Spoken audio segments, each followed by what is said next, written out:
안녕하세요. 비형외과 전문의 박성훈입니다.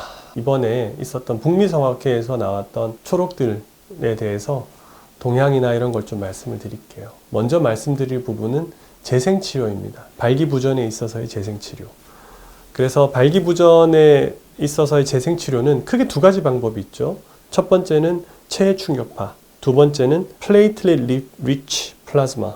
이걸 우리 말로 어떻게 PRP라고 보통 얘기를 하는데 혈장치료라고 보셔도 돼요. PRP부터 말씀드리면 이거는 이제 우리 몸에 있는 혈액을 뽑아서 그거를 원심분리기로 돌리면 혈구, 적혈구나 백혈구 이런 애들은 가라앉고 그 위에 맑은 혈장이 뜨게 돼요. 물처럼. 거기에 혈소판이 많은 층이 생겨요. 그 혈소판이 많은 층을 따로 추출해서 주사를 한다. 기본적으로 이렇게 보시면 돼요. 그럼 왜 혈소판이냐? 혈소판에는 성장인자가 많아요. 성장인자가 뭐냐? 우리가 상처가 나잖아요. 그럼 피가 나고 거기가 나중에 응고가 되죠. 응고가 되고 거기에 흉터 조직이 자라면서 거기를 메꿔주게 되잖아요. 흉터 조직이 자라고 메꿔주는 일을 하는 애들이 성장인자예요. 그리고 걔네가 많이 포함되어 있는 곳이 혈소판이에요. 그래서 신체 어딘가가 손상이 있을 때 거기다가 이 혈장을 주사를 해서 이제 회복시켜보자, 회복을 좀 빨리 해보자 이런 거예요. 이미도 한 7, 8년 전에 사실은 이 재생치료에 대해서는 혈장치료랑 그 다음에 체해 충격파가 같이 거의 시작을 했었어요. 그런데 혈장치료에 관련된 회사들은 지금 거의 남아있질 않아요. 근데 ESWT는 엄청 많아졌어요. 회사가.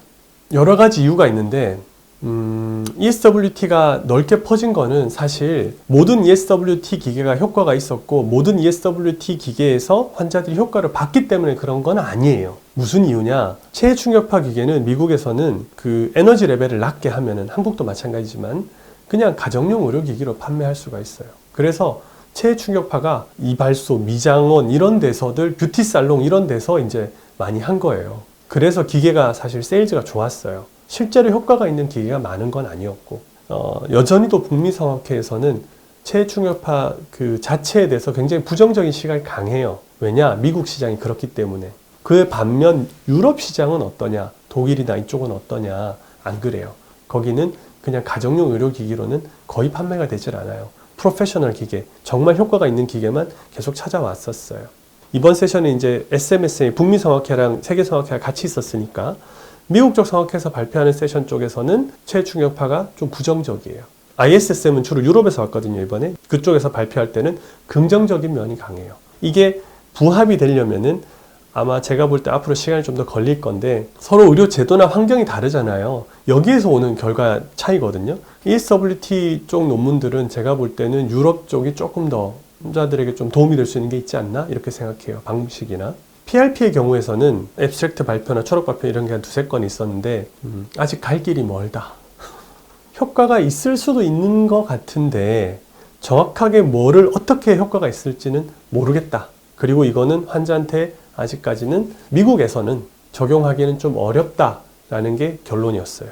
그래서 재생치료는 점점 좋아질 가능성은 있지만 아직까지는 그 한계가 좀 뚜렷한 것 같아요. 열외로 재생치료에 대해서 이제 그 발표한 사람들 만나서 이렇게 얘기를 같이 해보면은 그럼 정말 어떤 환자한테까지 효과가 있을 거라고 생각해? 라고 물어보면 다들 저랑 의견이 약간 비슷한 면이 있어요. 뭐냐 하면 발기부전도 가벼운 사람, 보통인 사람, 심한 사람이 세 카테고리로 나눌 수 있거든요. 그 중에 보통 미체의 경우, 보통까지 안 간 사람들의 경우 재생치료가 좀 더 효과적일 것이다 라고 기대하는 게 맞지 않냐라는 게 지금의 의견이에요. 물론 이거는 연구가 딱 명확하게 나온 건 없어요. 체해 충격파 같은 경우에는 그런 면이 좀 있긴 하지만은 PRP는 아직까지 우리가 제대로 알지를 못하니까 요약해서 말씀드리면은 효과는 있다. 그러나 발기부전이 심하지 않은 사람, 가령 약을 복용하는데 내가 약 복용이 좀 귀찮다. 혹은 약에 대한 반응이 약간은 일정하지 않을 때도 있다. 애매하죠. 이런 경우에서 효과가 있을 수 있지 않을까. 그리고 특히 좀 영에이지, 젊은 나이의 환자들에게 효과 있지 않을까. 지금 그렇게 보는 것이 제 시각입니다. 그게 아마 현실적인 접근일 것 같아요.